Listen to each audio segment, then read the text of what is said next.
A lot of people in the United States don't realize we used to give foreign aid to South Korea. They were a low-income country.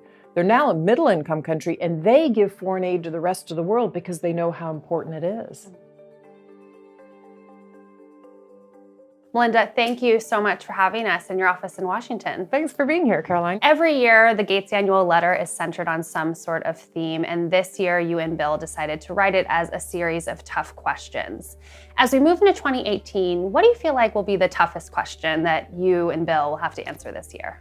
I think it's going to continue to be the questions around foreign aid. Like, does foreign aid make a difference? And why, as Americans, should we invest in foreign aid when, in fact, we have problems in our own country? I think that's going to still be on people's mind as we go into the new year.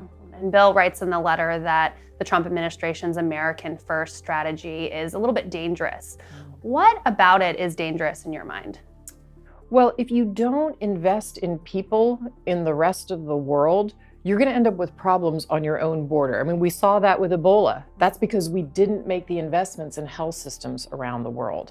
If we don't invest in other people, you don't end up with peace and security in those places. And so people you get up on the high seas and they have to do terrible things like migrate to other countries, and they show up on our borders. So, those are selfish reasons to make these investments, but they are reasons to make them. But there's also the humanitarian. You make these investments and people lift themselves up. We've seen President Trump speak disparagingly in the past about people from African countries. These are people that you've spent a majority of your career trying to lift out of poverty.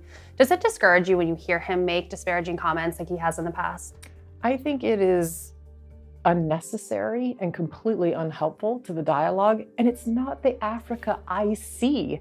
I was just in Africa last week. I was in West Africa and Kenya. I mean, these are some of the most vibrant people you've met, incredibly entrepreneurial, doing things with their lives with very little means and lifting themselves up. I met amazing Kenyan entrepreneurs creating new tech for the digital age, not just for Kenya, but for the world. So it just doesn't make any sense. If you travel to Africa as much as I have the last 25 years, that's not the world that exists out there. And speaking of government and the current administration, Bill writes in the letter this year that you guys find yourself disagreeing a little bit more with the Trump administration than you have with past administrations. As politics invades the workplace basically everywhere in the US, what's your advice for professionals who have to work with people that they disagree with?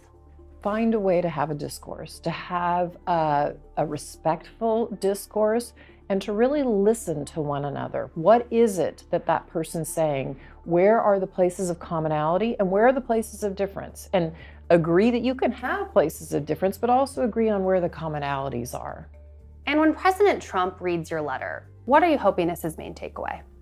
I hope that his main takeaway is we need to help people all over the world, that we are going to be better off as a nation and better off as a world if we help everybody. And if you grow up in the United States, you're pretty darn lucky, and we have responsibility to give something back to the world.